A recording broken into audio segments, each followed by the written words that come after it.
નમસ્કાર,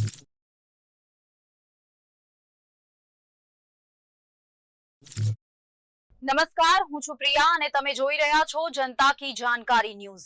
નજર કરીએ આજના સમાચાર ઉપર। અમરેલી જિલ્લાના તુલસીશ્યામ રેન્જ વિસ્તારમાં સિંહની પજવણી કરતો વિડીયો ઇન્સ્ટાગ્રામ પર વાયરલ થતા વન વિભાગે તાત્કાલિક કાર્યવાહી કરી 2 શખ્સોને ઝડપી પાડ્યા હતા। આરોપીઓએ મોટરસાયકલ પાછળ સિંહને દોડાવી હોર્ન વગાડી પજવણી કરી હતી।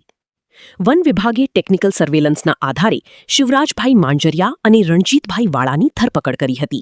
તેમની પાસેથી iPhone 17 pro max, Jio SIM card અને હીરો સ્પ્લેન્ડર મોટરસાયકલ જપ્ત કરવામાં આવી હતી।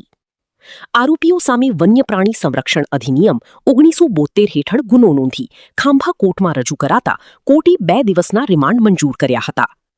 વન વિભાગે અપીલ કરી છે કે સોશિયલ મીડિયા માટે વન્ય પ્રાણીઓને હેરાન કરવું ગંભીર ગુનો છે અને આવા તત્વો સામે કડક કાર્યવાહી કરવામાં આવશે। રિપોર્ટર સમીર ખોખર, વીજપડી। નમસ્કાર, મારું નામ કપિલ ભાટિયા છે। હું એસીએફ ઉના તરીકે ફરજ બજાવું છું। ગત તારીખ 7 મેના રોજ સોશિયલ મીડિયા પર એક વિડીયો વાયરલ થયેલ હતો, જેમાં કોઈ એક વાહન સિંહ પાછળ પૂરપાટ ઝડપે દોડતું નજરે આવતું હતું।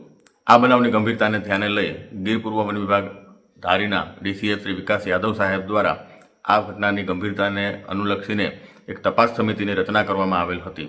તેમના માર્ગદર્શન હેઠળ ઊંડી તપાસ કરતા આ વિડીયો નાની ધારી ગામનું હોવાનું સામે આવ્યું હતું। તેથી ત્યાંના આરએફઓ ખાંભાને આ બાબતે સૂચના આપતા તેઓ અને તેમની ટીમ દ્વારા 2 આરોપીઓની અટક કરવામાં આવેલ હતી।